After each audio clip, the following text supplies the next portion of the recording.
I introduce to you my breakfast. So this is actually something that hasn't really changed that much. I did used to have porridge in the morning, Scottish oats, which was brilliant, and then I would have an apple and fruit. I would normally have blueberries and raspberries or strawberries, blackberries, sort of anything like that. But strawberries were the only ones that I could find that were British. The apple obviously was. It's a very funky one this morning. It's a bit drunk. And then we've got the yogurt, which is British milk. What I like to do is I chop up a couple of strawberries into little pieces and I grate my apple and then chuck it all in with the porridge, use the microwave because it's quicker, and then it sort of adds a really nice flavour to. Here's my strawberries all cut up, ready to go. I forgot to add, I would also normally have a banana, and actually, although I forgot it, I think it's the thing that I'm missing the most in the morning from my breakfast, because it just makes it really nice and creamy. But obviously bananas can't be grown in the UK, and that is why we do need imports of food as such to support our diet, but I can live without it as I am proving. In it goes. It's just so much quicker than a pan, I'm sorry. Microwaves are amazing. And that is the finished product. I know that it doesn't actually look that tasty, but I promise you it is. Love full-fat Greek yogurt, porridge, strawberries and apples all mushed together. It is so nice. I really recommend trying it. And for 96p, that's pretty decent. Anyway, so the humble apple. On the packet, this British apple has been apparently hand-picked for freshness and quality. Freshness, you ask? Did you know that most apples from the supermarket are between 9 to 12 months old? This blew my mind and just shows the discrepancy between organic, supermarket, local produce, etc. So, because we demand apples all year round, these supermarkets have found a way to combat this issue, which is very understandable. This apple was probably picked a few months ago and sprayed with a chemical called methylpropene, or 1-MCP. I am really sorry, that pronunciation is probably wrong.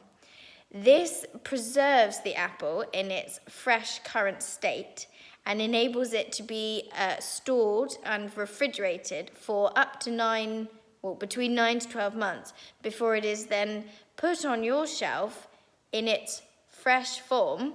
And hey presto, you've got a fresh apple. So by eating this apple, you are eating chemicals.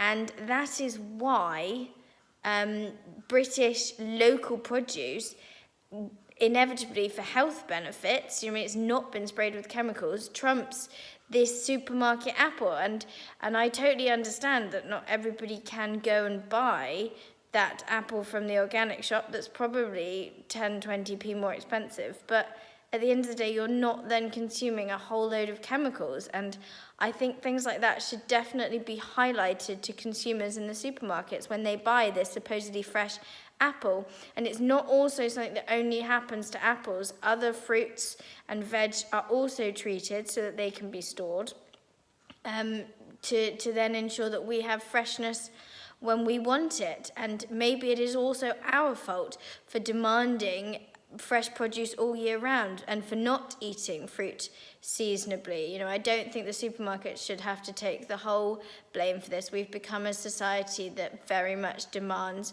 everything all year round, and maybe we need to reconsider our food trends and what we eat when. So that's a thinker as well.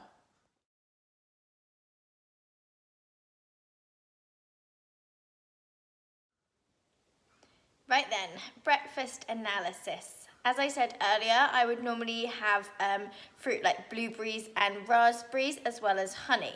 So I've looked into blueberries specifically because that's probably the thing that I would eat the most. They are most commonly grown in the USA. The USA is the largest producer of blueberries, so therefore that probably means that a high number of our blueberries are coming from that country. Again, when I go on to the blueberries, it says product of the USA, the UK, Spain, Italy. So they are potentially coming from a large number of countries. We can grow blueberries in the UK, so we don't really have an excuse there. And I think the thing that I was most surprised at was I looked at a range of blueberries. So I had the supermarket's brand own, I had the organic version, and I had what you sort of they describe as such and such as farm blueberries, kind of trying to imply that they are local. Sorry, Molly's obviously having her opinion of all of this. Shush you.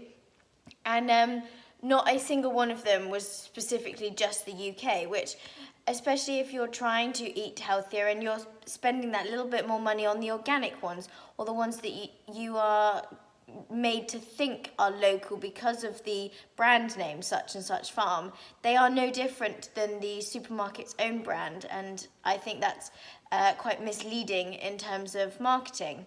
Raspberries were exactly the same, and then we go on to the honey.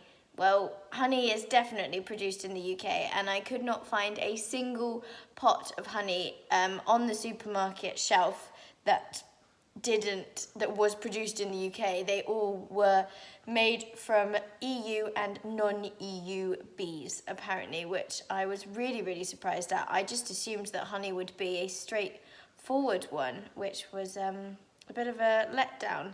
The yogurt, however, that's a positive one, that we're definitely doing that. And the Scottish oats, I was, very, very pleased at, because I don't know what I would have eaten for breakfast otherwise. But anyway, I'm going to go dig in, and that, I hope, was a little bit of an insight into breakfast.